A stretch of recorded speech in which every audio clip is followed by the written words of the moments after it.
Hello மக்களே, ஜானகி ரகுராம் செம இன்ட்ரெஸ்டிங்காக போயிட்டுருக்கு. சாருவோட நிலைமைக்கு காரணம் லிங்க தான் சொல்லிட்டு நம்ம ஏசிபியும் செம அதிரடியாக கண்டுபிடிக்கிறாங்க. அதே சமயத்தில் ஹரியை இப்படி கொலை செய்துட்டு நம்ம சாரு கிணத்துல விழுந்தது எல்லாமே ஏசிபிக்கு விசாரணையில் தெரிய வருது. ஒரு கட்டத்தில் லிங்கமும் புவனேஸ்வரியும் நான் எல்லாம் சேர்ந்த மாதிரி தான் ரகுராமை எப்படியாவது மாட்டி விடணும் சொல்லிட்டு இந்த மாதிரிலாம் செய்தோன்னு எல்லாத்தையும் வாக்கு மூலமாக கோர்ட்டில் சொல்லிடுறாங்கன்னே சொல்லலாம். அதை கேட்ட எல்லாருமே அப்படியே ஷாக் ஆகிடுறாங்க. இது வரைக்கும் ஹரிங்கிற ஒரு பேரே வரல. எப்பவும் சாரு சீனுக்கு பின்னாடியே சுற்றிட்டு இருந்தாங்க. திடீர்னு எல்லாமே மாறி போயிட்டு அதே சமயத்தில் மகாலிங்கமும் கைது செய்யப்படுறாங்க. நம்ம ரகுராம் சீனு விடுவிக்கப்படுறாங்க.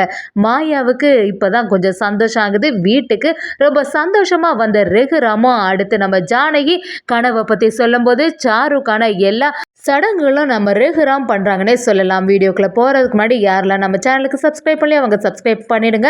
அப்படியே பக்கத்தில் இருக்க பெல் ஐக்கனும் கிளிக் பண்ணிடுங்க. அப்போ தான் நான் போடுற வீடியோவில் உங்களுக்கு நோட்டிஃபிகேஷனாக வரும். ஏசிபி ஹரி பற்றின எல்லா விஷயத்தையும் விசாரணை பண்ணிட்டு இருக்காங்க. ஒரு கட்டத்தில் ஹரியை கொஞ்ச நாளாகவே காணலன்னு தெரிய வருது. அது என்னையிலிருந்து தான் நம்ம சாரு இறந்த அன்னையிலிருந்து தான் ஹரியை காணலை.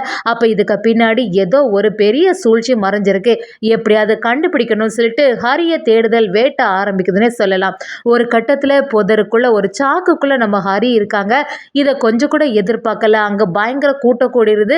அங்க பார்க்கும்போது அந்த பையனை பார்த்த உடனே எல்லாரும் ஷாக் ஆயிடுறாங்க.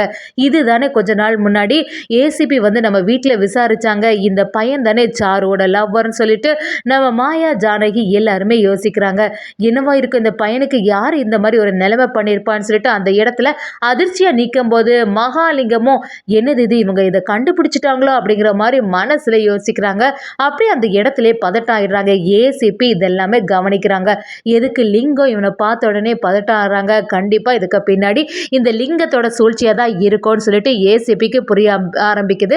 அப்படி அது பக்கத்துல இந்த லிங்கத்தை நம்ம ஏசிபி செமையா அதிரடியா கண்ணத்திலே ஒரு அற விடுறாங்க. இதை கொஞ்சம் கூட எதிர்பார்க்கல. நம்ம மாயா ஜானகி எல்லாரும் எதுக்கு இப்ப லிங்கத்தை ஏசிபி அடிக்கிறாங்கன்னு புரிய மாட்டேங்குதுன்னு சொல்லிட்டு அந்த இடத்துல பார்த்துட்டு இருக்காங்க. மாயா கிட்ட நம்ம ஜானகி கேட்கும்போது, பெரியம்மா ஏசிபிக்கு ஏதாவது ஒரு தடையும் கிடச்சிருக்கோம், அதனால தான் இவங்க இப்படி பண்ணுவாங்க, சரி நம்ம பொறுமையாக இருந்து பார்ப்போம் என்ன நடக்குதுன்னு சொல்லிட்டு அந்த இடத்துல வெயிட் பண்ணிட்டு இருக்காங்க. அதே சமயத்தில் ஏசிபியும் லிங்கத்திட்ட இவன் யாருன்னு உனக்கு தெரியுதா அப்படின்னு கேட்கும்போது அது தெரியாத மாதிரியே லிங்கம் அதில் ஆக்டிங்கை கொடுக்க ஆரம்பிக்கிறாங்க. உனக்கு நல்லாவே தெரியும் இதுதான் சாரோட லவ்வர்னு உனக்கு தெரியும், உண்மையை ஒழுங்காக ஒத்துக்கோன்னு சொல்லிட்டு அடிக்க ஆரம்பிக்கிறாங்க. லிங்கம் என்னதான் நடந்தாலும் ஒத்துக்கிற மாதிரி இல்லை. ஏசிபி ஒரு கட்டத்தில் இவனை கொன்னது நீ தான் அப்படின்னு சொல்லும்போது லிங்கமும் என்னையா ஏன் மேலே இப்படி பழைய போடுறீங்க, ரகுராம காப்பாற்றணும்னு சொல்லிட்டு அவங்க கிட்ட பணத்தை வாங்கணும்னு சொல்லிட்டு ஏன் மேலே பழைய போடுறீங்களா, என் பொண்ணோட நிலைமைக்கு காரணமான அந்த ரகுராம சும்மாவே விட மாட்டேன், நானே என் பொண்ணை இழந்துட்டு ரொம்ப துக்கத்தில் இருக்கேன், நீ என்ன பார்த்து சந்தேகப்படுறியா அப்படிங்கிற மாதிரி லிங்கம் நம்ம ஏசிபியை கேட்க ஆரம்பிக்கிறாங்க. ஏசிபி ஒரு கட்டத்தில் ஒரு ஷர்ட் எடுத்து காட்டுறாங்க.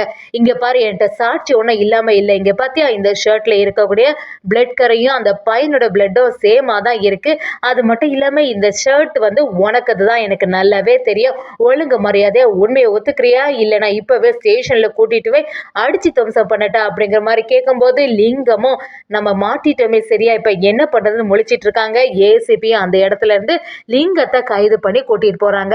இதை கொஞ்சம் கூட எதிர்பார்க்காத மாயாவும் ஜானகியும் சாருவோட நிலைமைக்கு அந்த லிங்கம் தான் காரணமா என்னால நம்பவே முடியல, அது மட்டும் இல்லாம சாரு ஒருத்தங்களை லவ் பண்ணாங்களா இது புரியவே மாட்டேங்குது, அதுக்கப்புறமா எதுக்கு இந்த சீனுக்கு பின்னாடியே சுத்தினான் தான் தெரியல அப்படின்னு நினைக்கும்போது நம்ம ஜானகியும் எல்லாத்துக்கும் காரணம் அவங்க அப்பா லிங்கமா தான் இருக்கும், லிங்கம் தான் எப்படியாவது சீனு கூட மேரேஜ் பண்ணி வைக்கணும்னு சொல்லிட்டு ரொம்பவே உறுதியா இருந்திருப்பான்னு இருக்கோம்.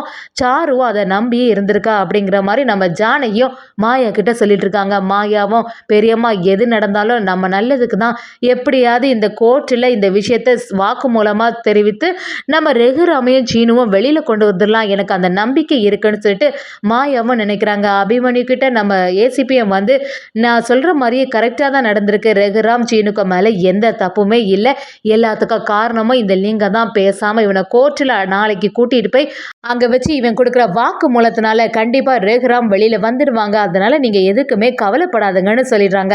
அதே சமயத்துல அடுத்த நாள் நம்ம புவனேஸ்வரிக்கும் பசுபதிக்கும் இந்த விஷயம் தெரிய வருது. எப்படி இந்த லிங்கம் மாட்டிட்டா எப்படியாவது இந்த ரகுராம சீனுவும் வெளியில வர மாட்டாங்க, எப்படியும் காலத்துக்கு இந்த ஜெயில தான் இருக்க போறான்னு சந்தோஷப்பட்டா இப்படி ஆயிட்டேன்னா இப்ப என்ன பண்றது, ஏதாவது பண்ணி திருப்பி அந்த ரகுராம ஜெயிலுக்கே விட மாதிரி ஆக்க முடியாதா அப்படின்னு சொல்லிட்டு பசுபதிட்ட கேட்கும்போது, சரி நம்ம கோர்ட்டில் என்னதான் நடக்குதுன்னு போய் பார்ப்போன்னு கோர்ட்டுக்கு கிளம்ப வழியை பார்க்குறாங்க. அந்த இடத்துல வந்து நம்ம மகாலிங்கம் எல்லாரும் சேர்ந்த மாதிரி கூண்டில் போய் நிற்கிறாங்க. லிங்கத்துக்கிட்ட விசாரணையை ஆரம்பிக்கிறாங்க.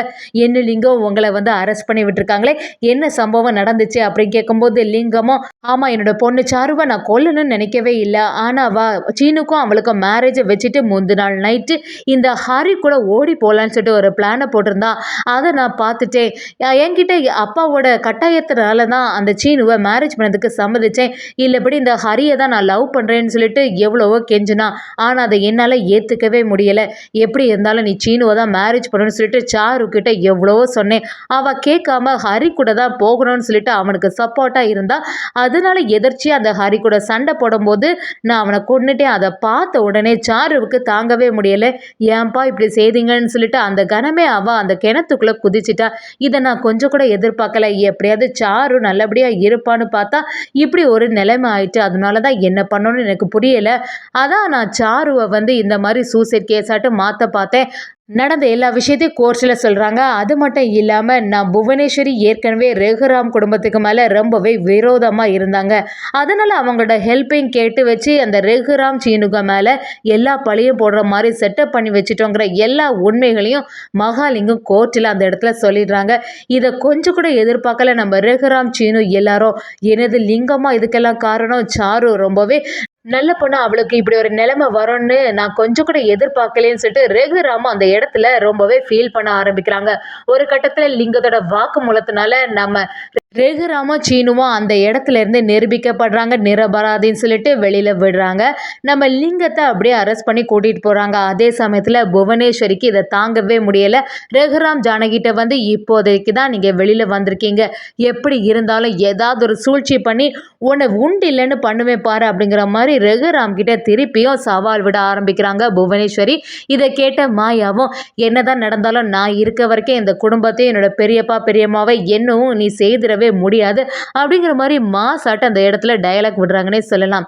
வீட்டுக்கு வந்த உடனே ரகுராமுக்கு சீனுக்கும் பார்த்து நம்ம பாட்டிக்கு சிவராமன் மணி எல்லாருக்குமே சந்தோஷம் தாங்கல. எப்படியோ நல்லபடியாக இவ்வளோ பிரச்சனைக்கு அப்புறமா இந்த குடும்பத்தில் ஒரு நிம்மதி கிடச்சிப்பா, நீ வந்த அப்புறம் தான் எனக்கு ரொம்பவே நிம்மதி அப்படி சொல்லிட்டு பாட்டியும் நம்ம ரகுராம் சீனுவை வரவேற்கிறாங்க. இந்த மேரேஜை நல்லபடியாக நடத்தி வைக்கணும்னு சொல்லிட்டு தான் நீ ஆசைப்பட்ட, ஆனால் அதுக்குள்ளே என்ன இல்லாமோ பிரச்சனை வந்துட்டுன்னு சொல்லிட்டு பாட்டி அந்த இடத்துல சொல்கிறாங்க. நம்ம ஜானகியும், ஆமாம் இவங்க சொல்கிறது எல்லாமே சரிதான், எல்லாமே நல்லபடியாக முடிஞ்சிட்டு அப்படின்னு சொல்லும்போது அப்படி அவங்க கனவை பற்றின எல்லா விஷயத்தையும் சொல்ல வராங்க. இப்படி சாரு என்னோட கனவுல வந்து அவரோட ஆத்மா வந்து சாந்தி இடாமல் சுற்றிட்டு இருக்கு, பெரியப்பாவை எப்படியாவது ஒரு பூஜை பண்ண வைங்க அப்படின்னு சொன்னால் கண்டிப்பாக ரகுராம் வந்து நம்ம சாருக்காக அந்த பூஜையை பண்ணுறாங்க. அதுபடியே நம்ம சாருவோட ஆத்மா சாந்தி எடுதுன்னே சொல்லலாம். ஒரு வழி அந்த கேஸை சால்வ் ஆகுது, சாருவோட சாப்டரும் க்ளோஸ் ஆகுதுன்னே சொல்லலாம்.